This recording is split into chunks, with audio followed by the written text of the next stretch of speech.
चालाक बली और होशियार चूहा। एक दफा का जिक्र है कि एक जंगल में एक चालाक बली रहती थी।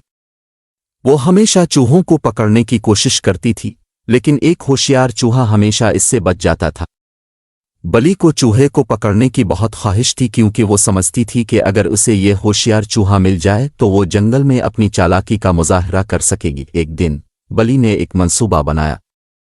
उसने सोचा कि अगर वो बीमार होने का बहाना करे और चुपचाप एक कोने में लेट जाए तो चूहा यकीनन ये सोचेगा कि बली मर चुकी है और बाहर निकल आएगा।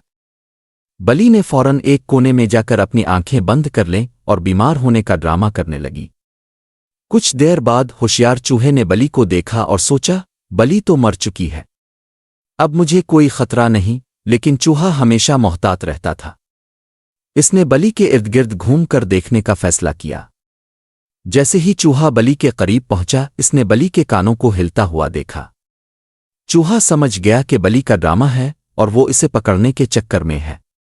चूहे ने एक दरख्त के ऊपर चढ़कर बली को चैलेंज किया, बली बहन, अगर तुम वाकई बीमार हो तो तुम्हारे कान क्यों हल रहे हैं?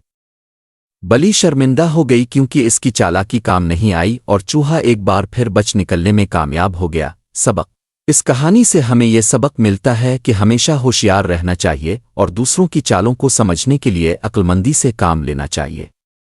अगर हम चालाक हों तो मुश्किल हालात से बचा जा सकता है।